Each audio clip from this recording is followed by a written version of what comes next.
अस्सलाम वालेकुम students, welcome back to Sigma Physicist. उम्मीद है आप सब खैरियत से होंगे। हम बात कर रहे थे इलेक्ट्रोकेमिस्ट्री के हवाले से। आज का जो हमारा टॉपिक है जिस पर हम आज डिस्कशन करेंगे वह है हमारे पास ब्लास्ट फर्नेस।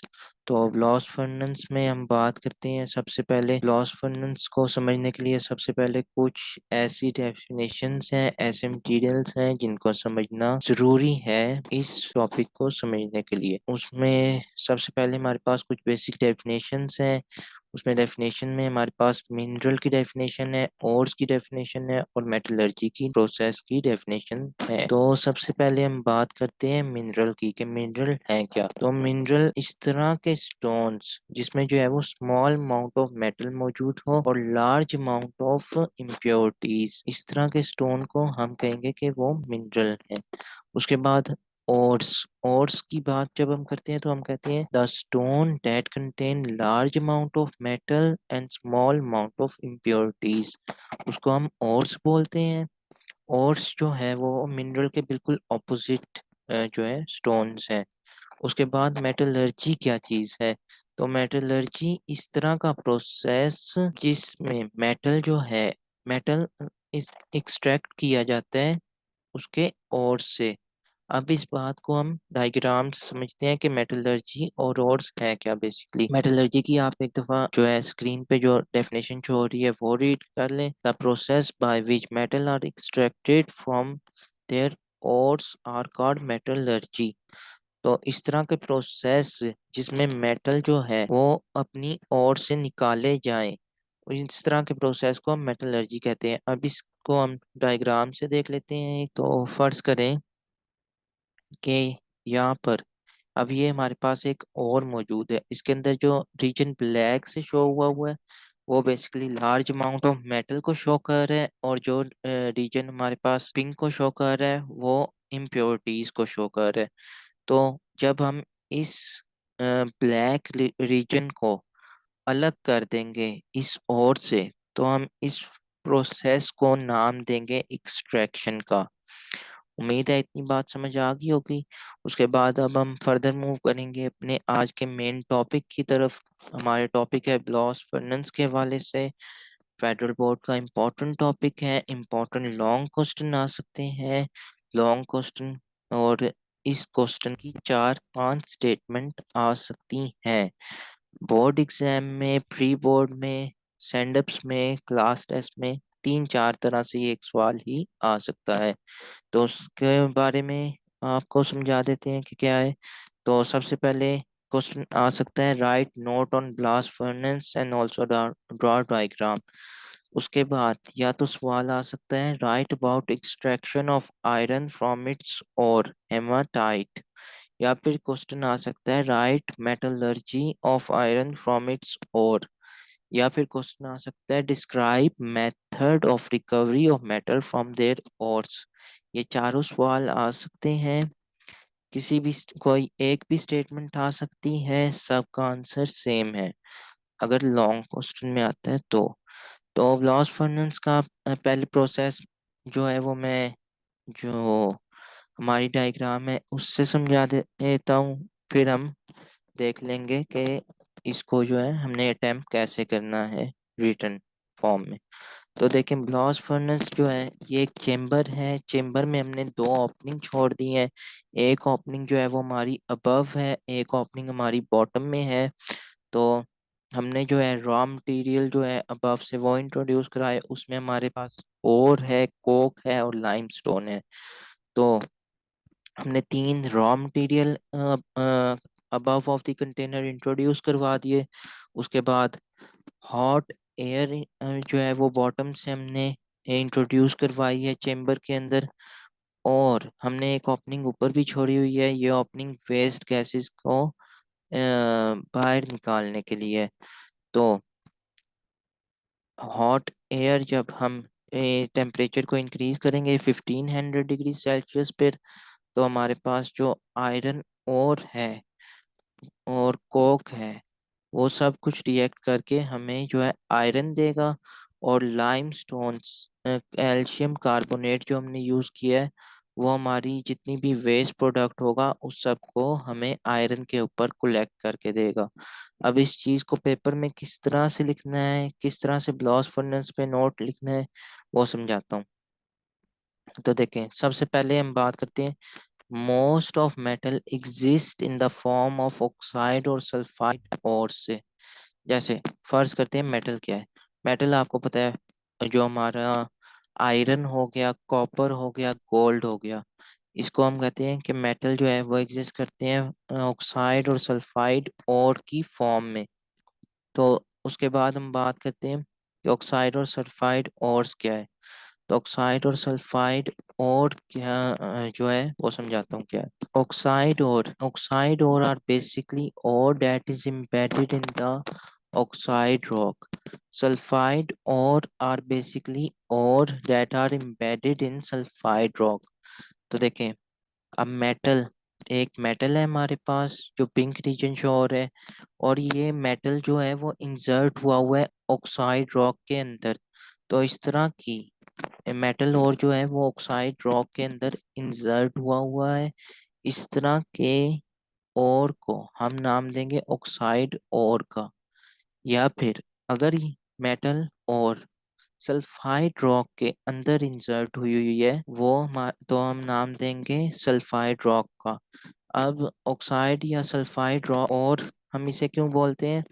क्योंकि एक तो और जो है वो हमें अंडरग्राउंड मिलती है, बिल्कुल सामने नहीं मिलती, अंडरग्राउंड हमें इसकी डिगिंग करनी पड़ती है। ये मतलब था, most of metal exist in the form of oxide और सल्फाइड ओर्स में। उसके बाद हम कहते हैं कि recovery of metal from their ore involve following step. अब recovery of metal from their ore से मुराद है मेटल को उनकी और से अलग करने के लिए हमारे पास कुछ जो स्टेप है वो डिफाइन करते हैं। तो उसमें सबसे पहला जो हमारा स्टेप है वो है माइनिंग। उसके बाद हमारा सेकंड स्टेप है एक्सट्रैक्शन। और हमारा थर्ड नंबर पे जो स्टेप है वो है रिडक्शन। तो माइनिंग क्या है? Basically ores of metal are dig out from underground resources। मैंने पहले बोला, जितनी भी हमारी ores हैं मेटल की वो अंडरग्राउंड हमें मिलती हैं। तो हम अंडरग्राउंड रिसोर्सेज से सबसे पहले उनको निकाल लेते हैं। इस प्रोसेस को हम माइनिंग का नाम दे देंगे। उसके बाद एक्सट्रैक्शन क्या होती है? एक्सट्रैक्शन जो है, desire metal oxide, iron oxide, zinc oxide is separated from other material. जैसे फर्ज करते हैं कि जो हमारा ये है, ये ऑक्साइड रॉक, इसको हम अदर मटेरियल कंसीडर कर लेते हैं, और यहाँ मेटल की जगह हम आयरन ऑक्साइड को कंसीडर कर लेते हैं। तो जब हम इस पिंक रीजन को इस ब्लू रीजन से अलग कर देंगे, यानी मेटल ऑक्साइड को मेटल आयरन ऑक्साइड को ऑक्साइड रॉक से अलग कर देंगे या किसी और मटेरियल से अलग कर देंगे, तो इस प्रोसेस को हम नाम देंगे एक्सट्रैक्शन का। उसके बाद नंबर 3 पे हमारे पास बात करते हैं हम रिडक्शन की। तो रिडक्शन के लिए हमारे पास जो है मेटल ऑक्साइड, जो भी हमारा मेटल ऑक्साइड जो हमने अलग किया है वो उसको रिडक्शन कराएंगे हम। रिडक्शन किस तरह से कराएंगे हम? रिडक्शन करा के हम उसे मेटल, जैसे यहाँ पे देखें आयरन ऑक्साइड है, आयरन ऑक्साइड की रिडक्शन कराएंगे हम। ऑक्सीजन की लॉस कराएंगे, ऑक्सीजन की लॉस की वजह से हमें जो है वो आयरन, प्योर आयरन मिल जाएगा। और हमारे पास जो रिड्यूसिंग एजेंट यूज होंगे वो है अल्मोनियम, कोक और कार्बन मोनोऑक्साइड। अब अल्मोनियम और कार्बन मोनोऑक्साइड से तो स्टूडेंट वाकिफ होते हैं कि ये दोनों जो है वो एलिमेंट और कंपाउंड है। कोक क्या चीज़ है वो मैं समझा देता हूँ। यहाँ पे कोक से मुराद वो सॉफ्ट ड्रिंक वाली कोक नहीं है। यहाँ से कोक से मुराद है, कोक इज द पोरस और कार्बन रिच मटेरियल। जैसे ये देख सकते हैं आप, अब ये एक मटेरियल है, इसके अंदर जो है वो पोर्स हैं छोटे छोटे। तो कोक भी इसी तरह पोरस और कार्बन रिच मटेरियल है, जो हमारे पास स्टील की फॉर्मेशन के लिए यूज्ड होता है और रिड्यूसिंग एजेंट के तौर पे यूज्ड होता है ब्लास्ट फर्नेस के अंदर। ठीक हो गया? तो कोक का ये यूज है इंडस्ट्रियल स्केल पे।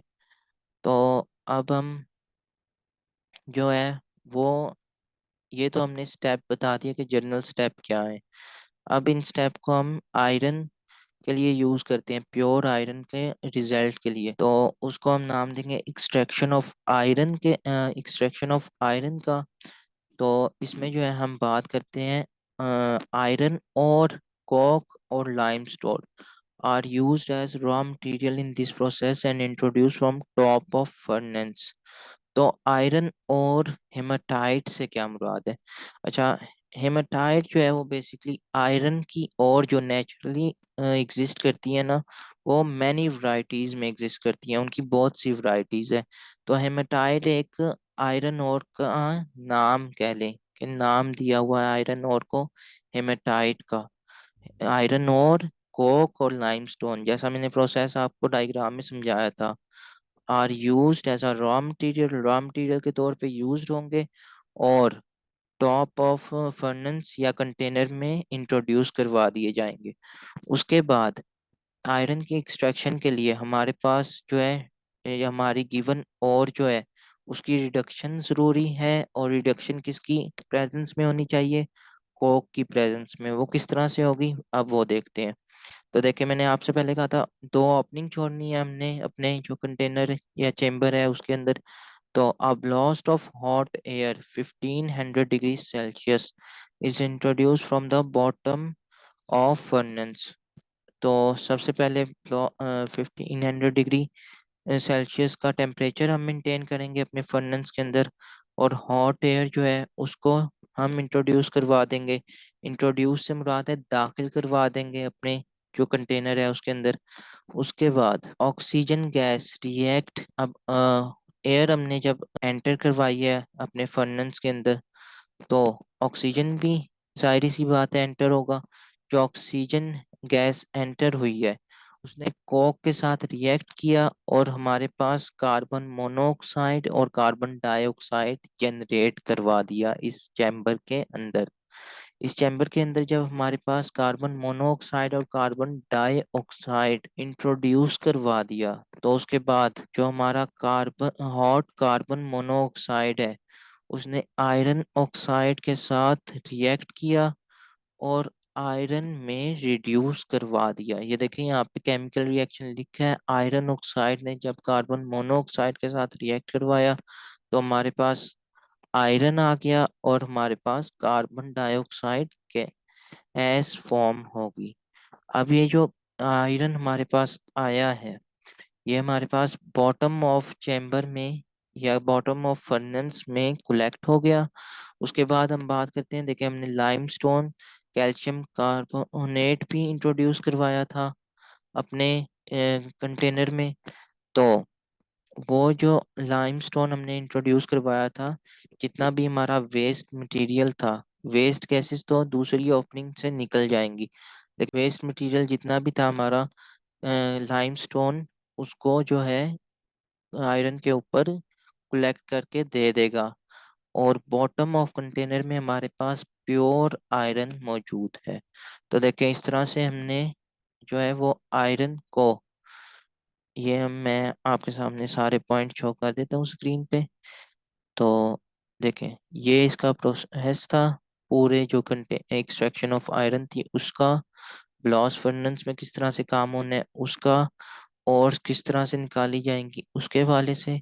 और देखें इसमें जो है metallurgy of iron from its और, तो आयरन की जो है हमने और यूज़ की थी, और हमने आयरन को एक्सट्रैक्ट करवा के आयरन प्रोड्यूस या फॉर्म करवा लिया था। तो हमारे रिजल्ट में आयरन आ गया और हमने आयरन ही लेना था। तो इस तरह से ये क्वेश्चन आ सकता है, बोर्ड एग्जाम में आ सकता है, प्री बोर्ड्स में आ सकता है, क्लास टेस्ट में भी आ सकता है। ये एक ही आंसर बनते हैं इन चारों सवाल के।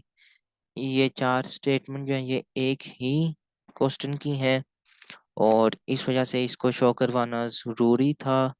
प्रोसेस मैंने समझा दिया है कि किस तरह से हमने प्रोसेस जो है वो यूज़ करना है। डायग्राम, ये डायग्राम नेट से लेके इस वजह से नहीं लगाई क्योंकि स्टूडेंट के लिए फिर मुश्किल होता है कि हम डायग्राम कैसे बनाएं। तो ये सिंपल सी जो है वो ब्लास्ट फर्नेस की डायग्राम है, और ये बिल्कुल हैंड रिटन नोट से ली गई है।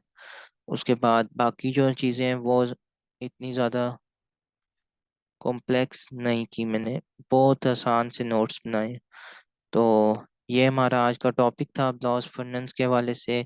लॉस फंडेंस को समझने के लिए हमारे पास ये वाली डेफिनेशंस को समझना ज़रूरी था। ये डेफिनेशन का क्वेश्चन भी आ सकता है, तो इसे अपने माइंड में रखना। इंशाल्लाह आपसे मुलाकात होगी नेक्स्ट वीडियो में। चैनल को सब्सक्राइब करें, दोस्तों के साथ शेयर करें, लाइक करें, अपना ख्याल रखें। अल्लाह हाफिज़।